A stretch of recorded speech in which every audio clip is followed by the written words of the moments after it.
I don't even know how to talk about this. I lost my estranged mother to suicide, which has been devastating, and honestly, the last year and a half has been extremely hard.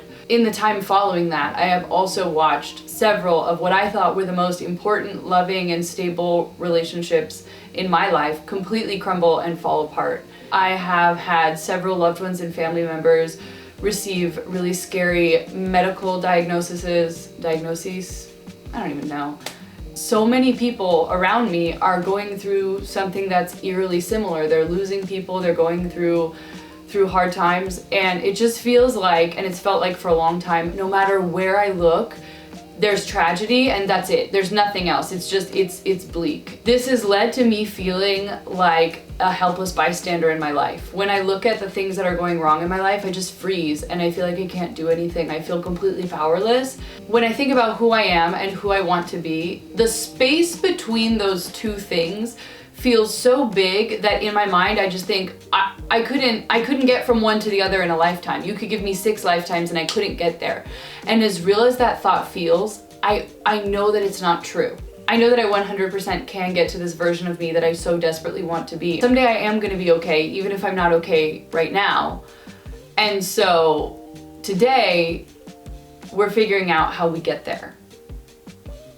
Hi, I'm Helen, and I used to make videos. Now apparently I do it again. If you've seen this before, or you're familiar with my channel, I guess, you are aware of the fact that this is not the first time that I have tried to change my life, and let me tell you how this time is different than the others and how I know that this time it's going to work. Number one, I am not starting with a motivation of hating myself. I feel like in the past, every time I've tried to make a life change, it's come from a place of feeling insecure and feeling really unhappy about some aspect of myself and loathing myself, which is sad to say, but honestly, it's true. It's so hard to change because you hate yourself. I just don't think that that was ever sustainable. And now I really am changing my life from a place of wanting to be happy and wanting to be deeply fulfilled and knowing that I can have a life where that's happening. I don't want to beat myself up throughout this whole process. I really want to be my own best friend and work really hard to get to a place where I feel good because I know I can and I know I deserve it, and I'm really excited to get there.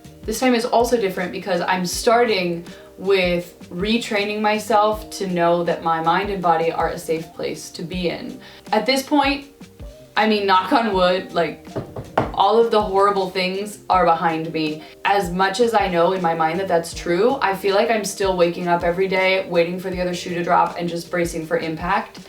So I gotta learn how to not do that anymore. Even though I was burned out, even though I was exhausted, even though I was deeply unhappy, the first step was gonna be buckle down and work harder. I'll be honest, I've gotten a lot of really cool things done that I'm really proud of with that method, but I don't think that that's a sustainable method. I mean, I'm 26 years old, I'm exhausted, I am burned out, and it's just really clear to me that that's not the way that I can live the rest of my life. So we're trying something new, and I don't even know that this new thing that I'm trying is gonna work, but we're just gonna keep throwing things at the wall and seeing what sticks, because eventually something is gonna stick. Beginning with rest and recovery is something I have never done before, and I have honestly no idea really what to do or what that looks like. The first things I'm trying are getting enough rest and sleep. I noticed that that makes a big difference. I want to be somebody that can run on like 3-4 hours of sleep. I obviously can't.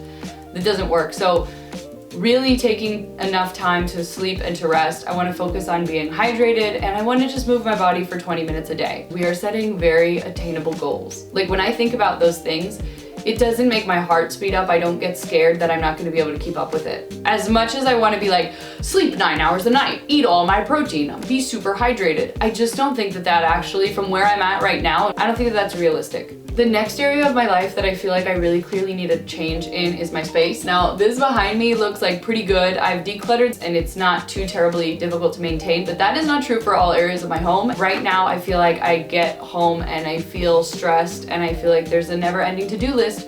And the thing that's crazy is like, I'm drowning in things that I don't really care about that much. I want this space to feel really relaxing, really creative. I don't want it to be super difficult to take care of. One of the things that's happened in the last couple of years is I got an ADHD diagnosis, which made a lot of things in my life make sense. A specific goal that I have is finding different systems around my home so that it can be easier for me to maintain and take care of myself, that are going to let the day-to-day version of myself show up and still succeed.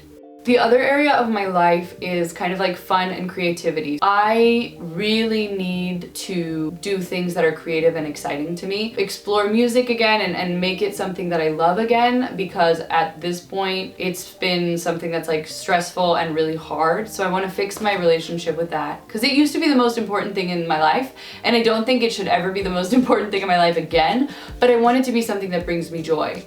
And I know I can get back there, I just have to fix that relationship. And then the other thing I need to make time for is being fun and silly with my friends. I know that I feel so much better when I am spending time with the people that I love and who love me back and take care of me and who are good for me. I'm gonna prioritize spending time with those people, really showing up for them as much as I can. The last area, and it's really hard for me to admit this, is just self. I have no idea who I am anymore.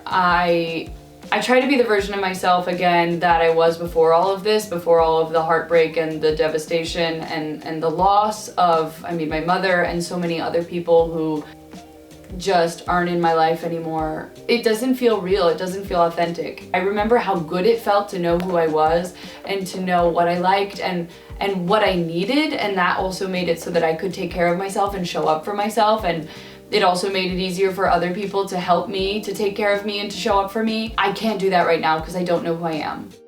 This is so cliche, and at the risk of sounding like an after-school special, this year has shown me that this life that we all get is really a gift, and more importantly, it is what you make of it. I don't love the way that I've been living my life, and I don't want to live the rest of my life feeling stuck and frozen and scared. So I'm going to do everything in my power to appreciate this gift that I've been given and make the most of it. I'm excited to do it. Thank you for coming along with me, and I will see you again next week.